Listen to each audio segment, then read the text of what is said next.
Welcome to Ranking in Sports, and I want to discuss a few of the news stories that are out. It's more football news because there's also some college stories that I wanted to discuss, and also some news from yesterday that I missed because I put the other video out way too early, but I still think some of these have significance. So let's just jump into the first news story, and that is Brian Kelly leaving Notre Dame to go to LSU. Now, before I get into what I feel about the Brian Kelly situation, the coaching carousel that is going on with college football right now has been it's been fun. It has been very, very fun. Lincoln Riley going from Oklahoma to USC. You have Brian Kelly going from Notre Dame to LSU. Now you have a whole bunch of jobs open. Notre Dame's job open. You have Oklahoma's job that's open. They're going to the SEC. So the way that the college football carousel has been going, it's been really fun to see because I feel like football and college football in general is going to be a really hot thing next year. I really, really do, because you're going to have, LSU is going to be good again after a struggle season. You obviously have Alabama. Michigan's really good right now. You have Ohio State, and then you have in the West USC, who's going to be good again, which is going to be really fun to watch. So that's really exciting. But Brian Kelly to LSU. I guess the players found out in the worst way possible. They found out through social media, and I thought that was absolutely horrible the way that he left. And he apparently only met the players for 11 minutes or something like that. Like, he didn't meet them for that long, and then he dipped to LSU.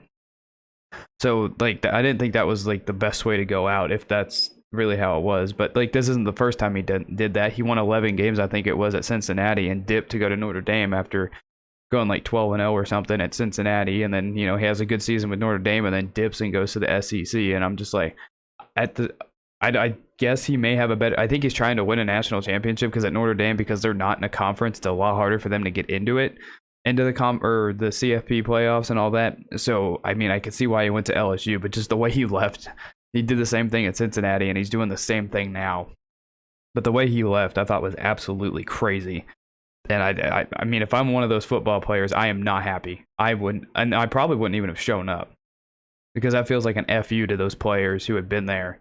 And I mean, I know that, in a way, he's the one who brought them in, but to just go out like that and just ditch them, it just seems crazy. I mean, good for him. I mean, going to LSU, a big market school, when they're good, college football is fun. But that the way he left, it just doesn't seem right. It doesn't sit well with me, the way he left. So yeah, that's the Brian Kelly story. And then next, you have some NFL news. You have Deebo Samuel is gonna miss week 13, which is really, really gonna stink, because that dude the last month has just been an electric factor. He's been so much fun to watch, and him being out's really gonna stink for the 49ers, because he's been so electric. He's so fun to watch. He's a do everything guy. They've been having him play running back because of their running back injuries. He can catch the ball. It's just him, Brandon Ayuk, George Kittle. I think it's Elijah Mitchell. They're all playing very well right now, and the 49ers are hitting their stride, and it kind of sucks to see Deebo out. Next, you have TJ Watt on the COVID list. Now, that's really going to stink for them, because their defense has been playing poorly, and then you add him being out. That's just going to make things even worse, because the Steelers, I think if the Steelers make the playoffs, I think it'll be a miracle at this point, because they've been playing terrible all season long. Their defense has been ran all over the last couple weeks. The Lions ran all over them. The Bengals ran all over them.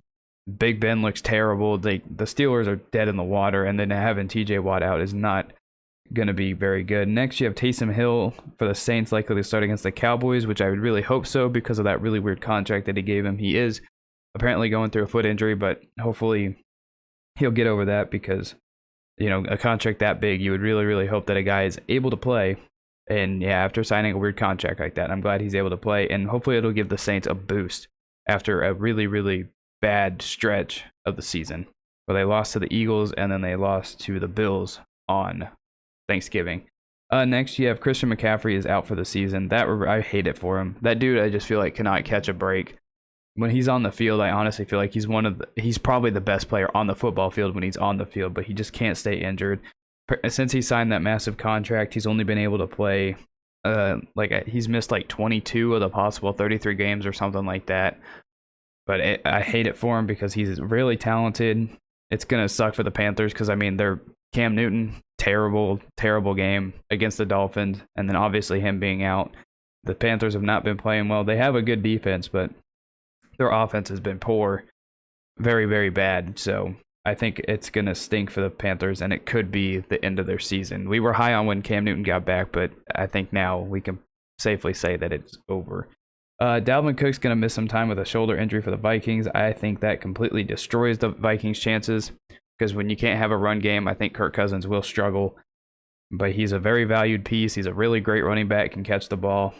And now that all they have really is Justin Jefferson and Adam Thielen. Now, Madison did come in earlier this season and did put in some great performances.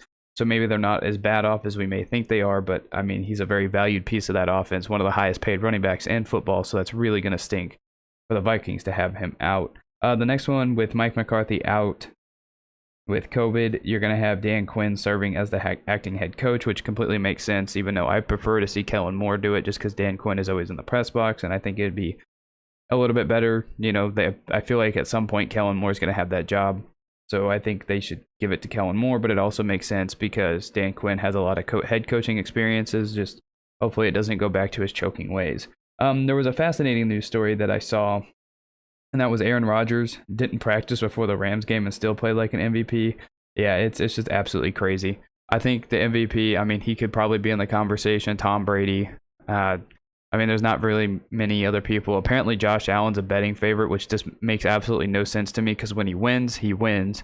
They win by a lot, but when they lose, they look absolutely terrible. You know, I guess the Titans game is probably an exception of them looking terrible, but I guess Josh Allen is a betting favorite. But I mean, the MVP race is wide open. Some people say that Tom Brady basically has it locked up, but I mean, even he hasn't been playing particularly well. You know, he had a really rough stretch. I mean, I didn't think he played particularly well against the Colts, but hey, that's just me. But yeah, just the fact that Aaron Rodgers didn't practice before going up a very tough opponent and just absolutely dominating them, that was very, very fascinating. And the final news story that I have for this Tuesday is DeMarcus Lawrence should be playing for the Cowboys against the Saints on Thursday Night Football. That's really going to help out that defense that has really been struggling recently. So I think that's going to really help them with getting a valued piece of that defense back. And those are the news stories that I found on this Tuesday. And like I say all the time, if I have enough time, I will make a separate video if any more news breaks. If not, they will probably be in a video tomorrow if I do get a chance. I might be busy tomorrow, so I will try my best. The prediction video might be a little bit late, and it may not be out until Thursday before Thursday Night Football. But those are the news stories. Thank you guys so much for watching. Thank you guys so much for listening, and I will see you in